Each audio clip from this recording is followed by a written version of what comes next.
Enda mu abiri kati ate bamusimula tetumanya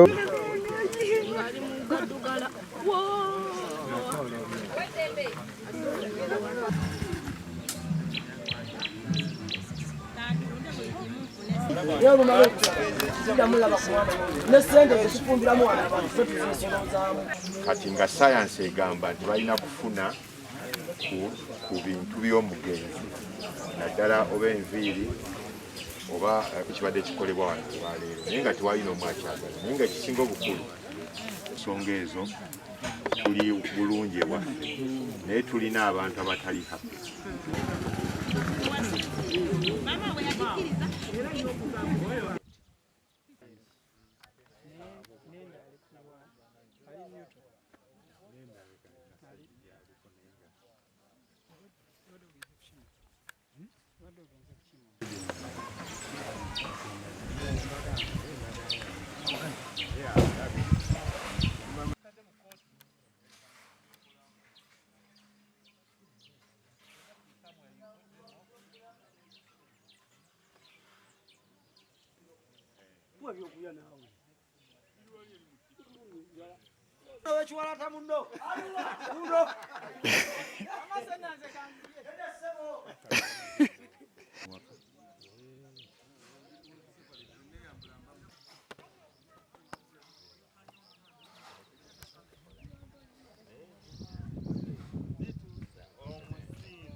ate omuliro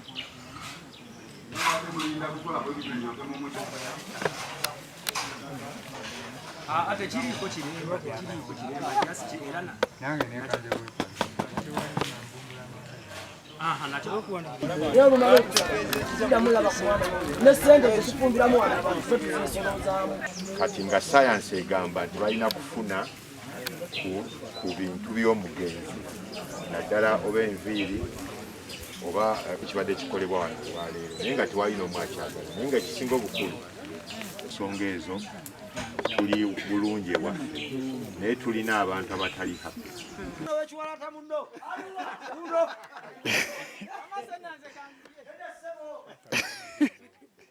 Tebali muzikudde n'ebino bintu byanfuna era yo ebireese obuzibu bannange ekyo kizibu nnyo abaana baagala eby'obugagga era yo ebibatemyetemye era yo ebibalwanyisa bannange tunakola ki omugezi talina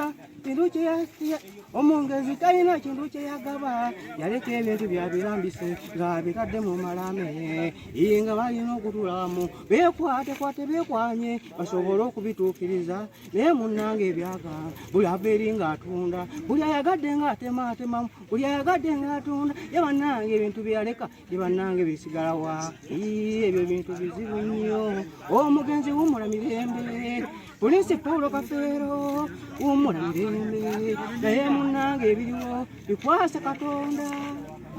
Benyini beesetinga kati oba taata oba benyini beebolagana bandibaddeyo ne batuula ne bateesa ebyabwe ne batajjawo taata waabwe ate kumuziikula nantera obuzibu bunajja naye ng'ate abamuziikudde ng'ate ekyuma kibawandudde ng'ate muli abatali bakafe era mwabo benyini abaliira ekaana tuwulira nti abo benyini temuli nanyinimu ekyuma kiyinza bawandula ng'ate benyini abataddeyo ensonga nga betuwulira nga tisibaawo kiyinza okubaawo yenna obirowoozaako kati banaaba nga sibaawo kati bajja tangira taata waabwe oba abantu baabo bafa abantu ab'ekyalo.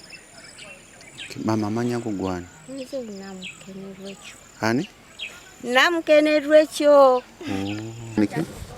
amanya Kiseka Yasiini Kiseka Yasiini ani mutuuze we Masaba Central wantuli Busansula naye nze ndi Masaba Central kati twenyoleddwa nnyo omuntu waffe ono okola ki okutataganya eddembe ly'omufu kubanga ndowooza zibabeeramu zino sizisanyukidde kale ki pitibwa Kiseka Yasiini nga ndi mutuuze we Masaba Central wano tuli Busansula Masaba Busansula naye nze ndi Masaba Central. Abaana bo baagala okukwatagana lwaki olw'ebyenfuna so singa bakwatagana ne beekuŋŋaanya ne bagamba nti kati tubeere kitole singa bino tebiriiwo naye ebyenfuna bino ebituleetera okutataganya kati uyo muzeeyi bamusimudde tetumanyi kiti kye bategeeza kati naye tubasabire busabizi bakwatagane singa DNA n'aba evuddeyo nga bategedde nti bonna bataata omu. Naye nnyoleddwa nnyo olw'abaana baffe be tuzaala ennyimba ze yayimba zaale muteekateeka abaana naye ng'ate nze ndaba ennyimba ze zanditeeseteese nnyo abaana be kubanga ennyimba senga kwe baasinzira ne bawuliriza ne bakola naye abaana bye baleeta obwo obuzibu kweyagaliza buli omu yeeyagaliza essaawa zino eddembe ly'omufuba lityobodde eddembe ly'omufuba lityobodde essaawa zino ali bwerwa yaziikedde emyaka 19 kibi nnyo kitalo nnya watali na nkulaakulana ekoleddwawo ku kyalo kye wazaalibwa wabula eyalibadde enkulaakulana kutunda bintu bye na kujja kumuziikula kibi nnyo nnyoleddwa nnyo erinnya lyange nze Nalongo Namayanja okuva Nkokonjeru Central. Ne batugaana ne batugobayo ne batugamba tebeetaagayo muntu n'omu kugendayo eri kati buli lwe tubanga tusemberayo eri batugoba kusemberayo eno wansi abasirikale tebatukkiririzaako ddala kulabako naye nze mbaddewo nfunyeeko ku kyansi entonotono kuba bagenza okumuggyayo nze mbaddeko wali mmanji wa nnyumba eri kati nga bamugjayo we bamugja eyo we batandise omugjayo ne batugoba tuveeyo kati era batugobera eri abasirikale bonna batugobera eri tebaagala tusembera eri erutegeera lwaki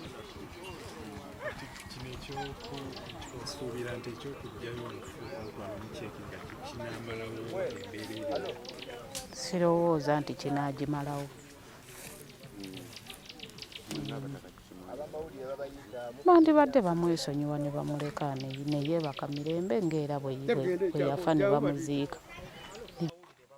Erinnya Nze Nnaalongo Nakatogiruweta. Yongerako ku ddoboozi. Ekibadde kirungi muziikula. Jawo naayogere. Kuloko banoonya baana si kye kyokka abaana baabwe abamu bakayana abamu si bakafeero abamu byenawulirako naye mwana waffe akulidde kuno omwana waffe oyo kafeero akulidde kuno ate akulidde awo mu nnyumba eyo Ye nnyumba ye yasooka. eyo kati eky'okumutaataganya jjajja okyogerako ki? okutaataganya ate munnange abakulu oboogera ate olina Okumutaataganya tekibadde kirungi. Jjajja erinnya ly'eggwani Nafu abantu eryange tufunyemu ennaku. nze Keeti Kubanga omuntu okumala Keeti ani? okukuziika Keeti Nakadda. ate bakuziikule. Bagitubiddeko nnyo. Ebiseera bingi okuva omugenzi bwe yafa batubbira ku nju eyo. Buli mwaka wabeerayo ekivulu kya Kafeero. Sente ezivaamu ziragawa. Kafeero yeyo ennyumba gye yalisaanye okubeeramu. Si ye nnyumba Kafeero gye yalisaanye okubeeramu. Batubbye ebbanga ddene. Bwe kiba kisoboka nga tujja kutambula tugende mu gavumenti. Naffe abatuuze ab'ekyalo kya Mpologoma Masaaba twekubire omulanga ku ssente eziva mu bivulu bya Kafeero ne bazirya wano wonna wazise. Twalibadde ebivulu tubiteekanga eno nga wano wonna walongoose. Ne kati laba yewafaanana. Laba yewafaanana ssente ziva mu bivulu zivaawo. Okuva Kafeero we yafa emyaka 19 ku 2 buli mwaka waliyo ekivulu. Sente ziragawa. Bamujeko DNA. Tutuusa wano nga abasirikale teri kutembera wano tugenda kukola ki? Ule tuze kuwa bukakafu kati nga fe ekyalo. Tunamtuwa bukakafu Kafeero zikulwa najibako DNA. Ule mbetutaize polisi buli wodda wogali kaningizeko bakugobaganya musimi bajja mukunamya sinti mujja kumulabako bali abaliyo si bantu mumukutte ku mawulire mugenda mulaga ensi yonna bisolo bigenda kumulaba ngate twatumuziika tebasobola kutugoba tugenze tuli banyivu nyenze vude no nga nze ndise baduka twakamugomba yengo gwano mwerusiye na ngunga nyenze eri munyivu nze bidwa simu ku machanga bangamba kigenda masu katosi nze ndi wa Paul Kafeero Cultural Heritage naye ffe tutandisewo embeera eno okubanga tujja buli mwaka ne tubanga tubeerayo eno ne tukulaakulanya ekintu kya Kafeero abaana ekintu kye bakoze swazi okumuwanga ssente n'adduka nazo e Kampala essaawa ya leero Kafeero ebintu byonna bivudde ku swazi kuvuluga banne swazi kubanga banne tabalabawo swazi bwafuna kyafunye n'ateekawo buteesi layini bannagawa bonna buli kimu ekigenda mu maaso bakimanyi kati tusazeewo Kafeero aziikulwe batulage ekituufu tulekeraawo okubaako sosolizimu abaana buli omu abe nga ayagala munne kyetwagala abaana ba Kafeero tubamanye ziiko wekwaggwa noza baalinga abaagala okuggusa ebyabwe ekyamazima bonna ekintu baakisuulawo ne bakola ki ne badduka kati bakyalaga kufaayo era olaba bonna baasirika balinga abataliiyo kati obwo bwennyamivu era bulumi naye nga baali balaga nti Kafeero munnaabwe ennyonyi abali ku mutima bonna bajja bayambadde t-shirt eza bbulaaka balaga balumiddwa nnyo. n'obusobozi buvuddewa babalala babyagala ne bigaana. Amannya gange nze Nnende Abubakar Vincent ndi muntu w'omugenzi Paulo Job Kafeero. Ndi wano muntu gwensooka okwebaza mutawaanyiza woofiisi kumpi yafuuka mbadde nafuuka waka oyo ye mwebaza nfukamidde neebaza omukulu Honorable Minisita Balamu taata ebisikalira bya Kafeero bibadde oke keesi yokka ye yali yakola kitekyalimu olwe pressure eba wansi awo nejjita teriimu yavunda yaggwawo naye tumusanze bulungi ng'ali bulungi talina tabu engoye ze baamuzingamu kujjako essuuti gye baamuziikamu yo yafa yaye yaggwawo kujjako zino engoye ze baamuziikamu abadde okadde talina tabu bambi. Amanya Nnende Vincent Abubakar mire gye tuli ye muntu yekka yakavaayo okulumirirwa abaana ba mukwano gwe ye muntu yekka yakavaayo n'agamba ekimala Kafeero tasobola kuzaawa bw'atyo era buli kimu ekiri wano yakisasudde yasasudde funeral service case buli kimu n'asasula buli kimu n'okuzimba amalalo gasobole okudda ku mutindo. N'ekirala kye yasabye n'okununula ebintu by'omugenzi. Buli yagula ekintu ky'omugenzi yesibe bbiri. Nina kojja wange Kabuye Kyofato minisita w'e Kampala ye Kabuye Kyofato ki alina engundi egamba mwekaabire ng'ayogera ng'asaaga. Naye oyo manyi kojja wange bange be banzaala ne bambi omuntu gwe nsinga okwebaliza ddala Minisita Honorable Balamu Balokala. Abaana bagenda ne beeyawula. Kati nze ndi taata nasooka ne nkiyimiriramu mu 2000 sort of 2019 ekintu ne kinnemera ng'amaanyi mangi. Ne ku luno we naabye Swazi ne banne era bazzeemu okugoba bannaabwe saako n'okutunda ku kijja wanoona baatundawo. We nagenda ne mbinyonyola Minisita Honorable Balamu n'angamba kimala. Kati tusooke tufune DNA abaana tubamanye abatuufu ate tusobole okulwanira ebintu bya mukwano gwaffe muganda waffe bisobole okuddawo. Kwali n'omuti guno ogwaliwo gwe yali awummuliramu yaganja gabeera mu kisiikirize abaana bagutunda Baswazi. Zonna we ziri ewaka wadde wabaddewo okulemesa naye neebaza mukulu Minisita Honorable Balamu yataddewo buli kyetaagisa ne security ekintu ekyo kisobole okuggwa. Era nze nasimbudde Kampala ssaawa emu ne security okutuuka wano buli kimu kisobole okuggwa. Singa twazoogera era ebyaliwo mu kusika omuguwa mu 2019 mwabiraba. Katwasazeewo kaffe tumuwe ekitiibwa asooka aveeko mu mawulire tusooke tukole ensonga zino ziggwe. Era Mukama atwambye ne ziggwa bulungi, tewali kulwana, tewali kuwansiganya bigambo. Era anyway Minisita Honorable mwebaza. N'ekirala nkoowola abaana bonna ku Lwokusatu.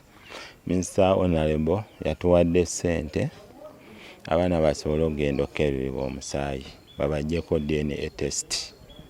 Era mbakoola atajje tannenya bampadde buli kimu era na zino ssente zonna yazimpa buli kimu. Era njagala mukulu wange bamuzimbe mu kitiibwa buli kimu addemu mu kitiibwa kinze kyemmanyi musanyufu gyali kubanga abadde mu nnaku ng'alaba ezzadde lye lizaawa. Laboratory za gavumenti tewali kubuusabuusa ate n'ekirala azituddemu Minisita Mulamba era yagambye agenda kugoberera sampo paka ku extent esembayo kulaba nga ekituufu kizuulwa. Beeteefuteefu okugondera buli kimu ekinaavaayo kwa tuli makubo matuufu. Zaawo ow'ettaka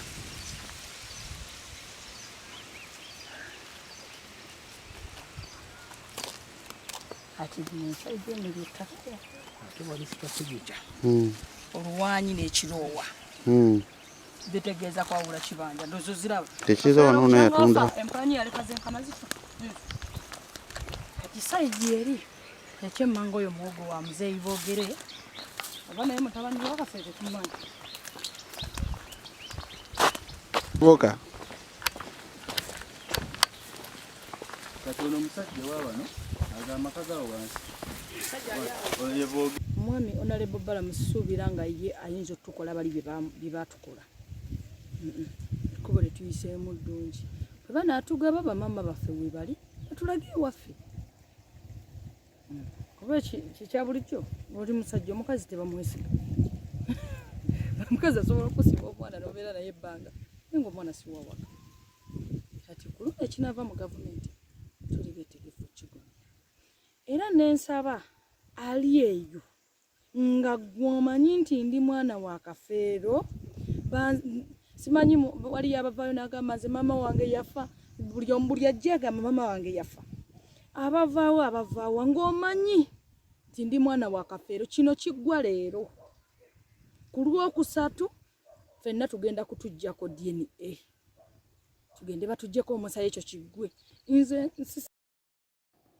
waliwo ekibanja nakyo bakitunda na wano we tuli ttaka naye baalitunda kuteekwa kwa kusigadde yiika ngezi ze baaleka ngezi ekijja buli wamu batunzeewo kyokka n'atunda ebyo byonna yabitunda yakola ekivulu ate n'anonayo n'omuti gw'ekijja nagwo n'agutunda mu Buganda abantu abasinga babaziika mu miti era muba n'omuti gwe mugati ogwo muti gwa kijja nagwo yagunona n'agutunda. Kiki oyinza okwogera ku ky'okugaana abafamire okuziika ku ttaka lino? Ky'okugaana abafamire kola ki? Okuziika ku ttaka lino.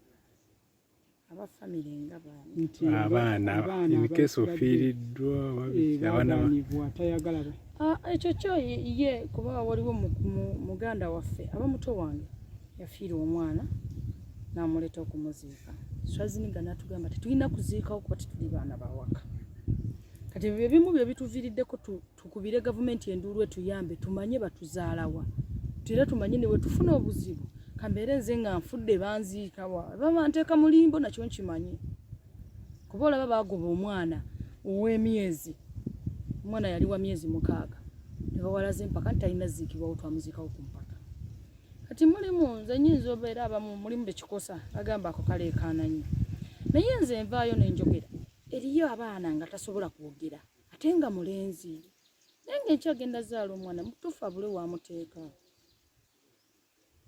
oba oluusi ye mwennyini kyekituleekaanya essaawa tumanyi ate nga be bali ku sayidi ya erinnya nze Mwanje Christopher James. Mwanjani? Mwanje Christopher James. Ssentebe w'omuluka guno ogwandulwa mwaziikibwa omugenzi ono Paulo Kafeero ate nga ndi kojjaawe omugenzi ddala azaala Kafeero maama we yali senga waffe ddala naye embeera eri mu baana bagenda ku DNA yasooka DNA nejjayo abaana 4 nti be batuufu aba Kafeero kati abaana ne batwala okwemulugunya abaana abaasigala kati wekituukidde kati ng'embeera yasajjuka etuuse n'okuziikula ebisigalira by'omugenzi kigambibwa nti bajjeko eggumba bafune endagabutonde okusobola okufunira ddala ebikwata ku baana bano nti bonna okumanya oba ba Kafeero oba si ba Kafeero. Embeera yeyo eri mu kitundu infakiti n'abantu tebabakkiriza kwetaaya kutuuka kulaba kigenda mu maaso baleese abasirikale bonna beebulunguluddewo abantu babagaanye okulaba ekigenda mu maaso naye bo bennyini abasirikale bantegeezaako nti baamuziikuddeyo dda era bali mu kumuzzaayo baamuziza dda mu keesi bamuzzaayo kati embeera eri ku kitundu bantu bali ku bunkenke tebabitegeera naye nga kyekigenda mu maaso bazze saana muka bazze dda naffe tuzze luvannyuma nze naye ntegedde luvannyuma naye nga bazze ku budde nga bukyali bwakumakya naye nga kyebakakasiza nti ye baamuziikudde ye era ne bamuggyako kye baagala ne bamuzza mu keesi ne bamuzzayo kati bali mu kutereeza.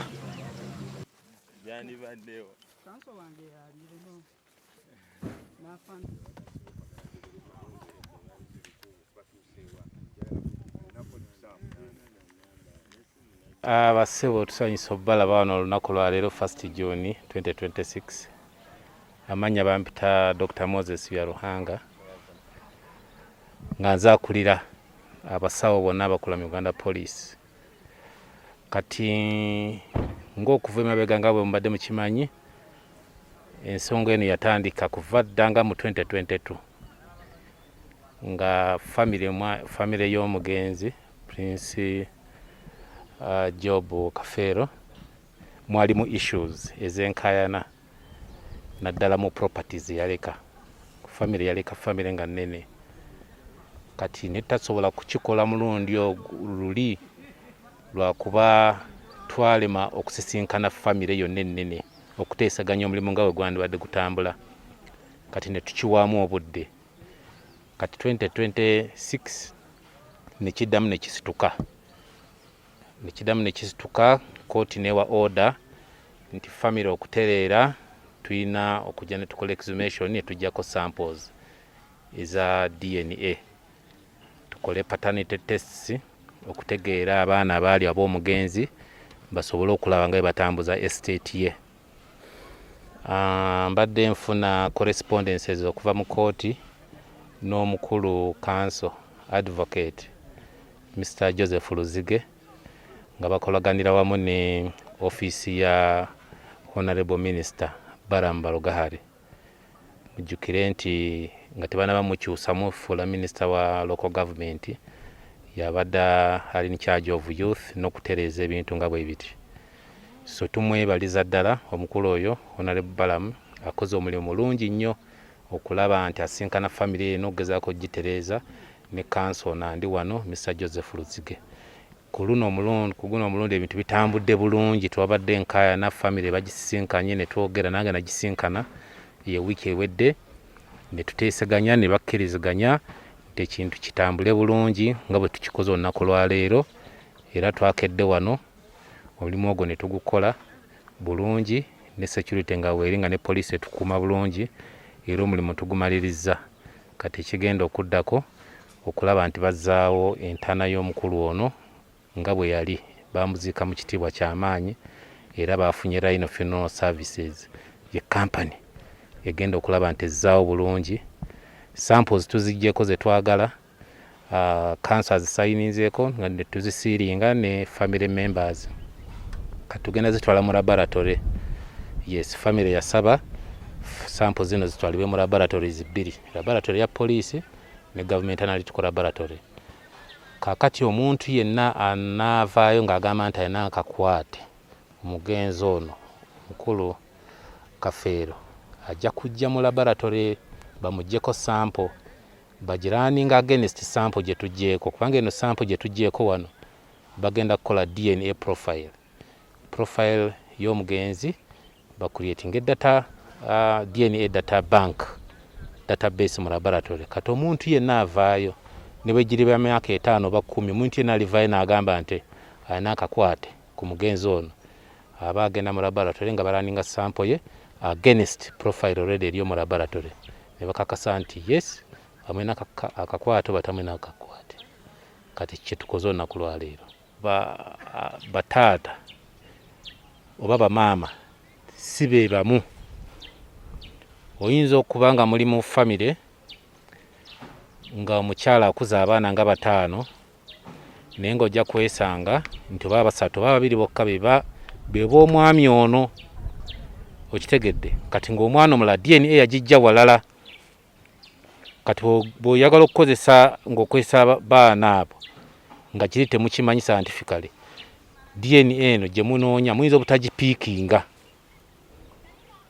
mukitegedde, temugipiikinga bulungi kubanga already yava bbali, yava bweru. Kyova olaba nti bwe bamwagala kufuna result entuufu muba mulina okuziikula oyo omuntu yennyini abantu bonna gwe bagamba nti nze yali taata wange, okitegedde. Kati abaana bonna abavaayo ne bagamba nti Prince Job Kafeero yali taata waabwe. Kino kye tukoze kyangu amangu okukikonfaminga oba omuwandula ebbali.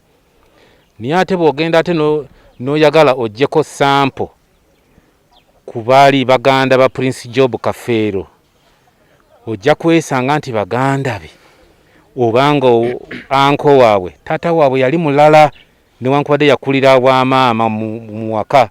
Kati eyo DNA temujja kusobola gipiikinga, tejja kuvaayo. Yenze Council Joseph Luzige nga yenze lawyer wa abaana abasinga obungi be babadde beegaana mu family y'omwami Paul Job Kafeero, ate era nga nkiikirira ne bataata abamu ne ssenga abamu ababadde bawagira ekyokuzuula obutuufu bw'abaana bano abamugenzi Paul Job Kafeero. Ndi musanyufu nnyo olwaleero nti olutalo olubaddewo okumala emyaka nga gijo luwedde oba tusuubira nti lugenda kuggwa, kubanga ekibadde kisinga obukulu nga bannassaayansi bwe baatwabula ne mu kkooti nti twali twetaaga samples okuva ku mugenzi yennyini. Njagala okwebaza Uganda Police ekulirwamu Dr. Byalahanga akoze omulimu mulungi nnyo, gubadde very peaceful guwedde, era tusuubira nti abaana bonna buli muntu yenna alina akakwate ku Paul Job Kafeero agamba nti mwana wa Kafeero. Olunaku olwokusatu Honorable Minister Balamu abategeezezza nange mbakoowoola. Olunaku olwokusatu mugende ku Police Analytical Laboratories newandege babajjeko samples ensonga eno esobole okuggwa. Mu ngeri emu njagala okwebaza Oweekitiibwa Minister Balamu eyawumya omutwe mu mediation newankubadde tubadde ne court order newabaddewo obutakkaanya nga ba family members nti exercise eno ekolebwe.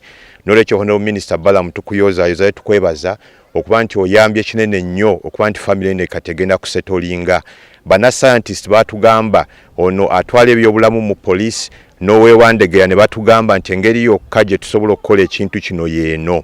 Ffe nga bannamateeka tugobera professional opinion ne courts gyagoberera okuyissuinga order eyaleese okukola ekintu kino.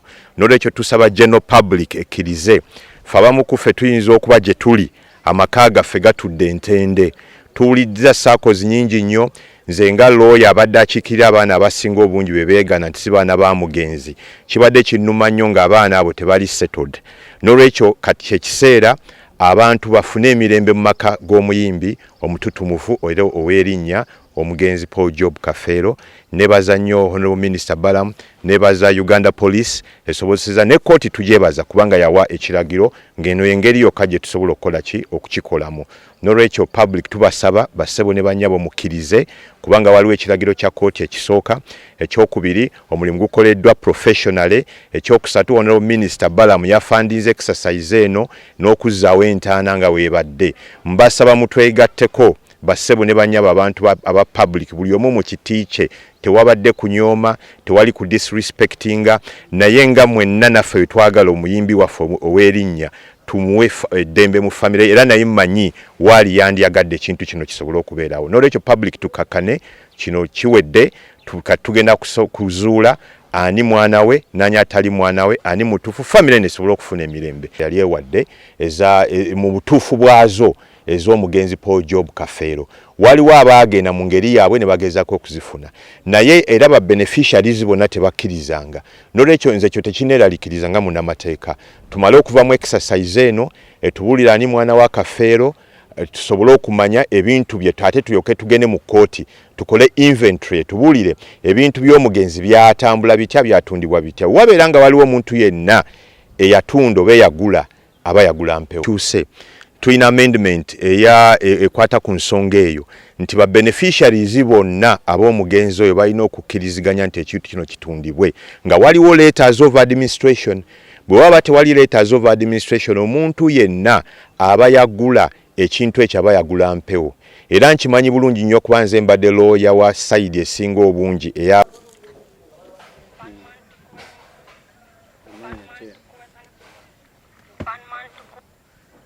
Erinnya nze Kasimagwa Rosias chairman w'ekyalo kino Busansula okwazikibwa omugenzi Kafeero. Tulaba ekyalo kyo kizindiddwa enkya ya leero tubulire kiki ekigenda maaso. Ekigenda maaso kwe kuziikula ebisigala kwe kuziikula entaana ya Kafeero okumusimulayo olw'enkaayana ennyingi eri mu baana era gwe mulimu ogugenda mu maaso essaawa eno nga ne wetwogerera Kafeero amaze okuggibwayo omubiri gwe guggiddwayo amagumba ne gakolebwako ebyo ebibadde byetaagisa bagaggyeko byebadde baagala byonna. Bwanga omukulembeze ekintu kino yinza kyogerako nze ng'omukulembeze ate ng'omutuuze ku kyalo kino kintu kino naffe kyatuluma dda okulaba ng'abaana balereŋŋana mu bintu ebitaliimu baboola bannaabwe abatamanya ngeri ki taata waabwe gye yatambulangamu okuzaala abaana. Gwe omwana gw'ozadde ogamba otya mwana munno nti si wa taata ng'ate si gwe wamuzaala ne gye yatambuliranga tewalingayo. Toyinza kumanya nti ono wa taata ono si wa taata. Ekintu ekyo kyali naffe kyatuluma dda era nga tukyogerako lubeerera. Songa sirina kyonna kye nali ntaddeko mukono mu kutundibwa kwakyo. naddala wano we yaziikibwa ettaka lino liri mu kyalo kyange. Nandibadde ntaddeko nze nti nsayininze gundi aguze ne gundi aguze naye sirina era ndi mugumu nnyo. Bakikola ku lwabwe nange ndaba bulabi amayumba gameruse kuki ku ttaka naye ndaba abamu bayiye hardcore baligabanye naye nga sirina kyemmanyi wabula kyemmanyi kyali kimu nti abaana abaana abeeyita abakafeero baaligabana buli omu n'afunako ekitundu kyatwala naye nga ne mu kugabana saaliwo era siyinza kugamba nti wano wagundi wano wagundi okuggyako wansi eri twali tuliyitamu okulyaza nagawa n'agamba nti yayagala wansi mu kisenyi kati owo yekka gwe mmanyiiko.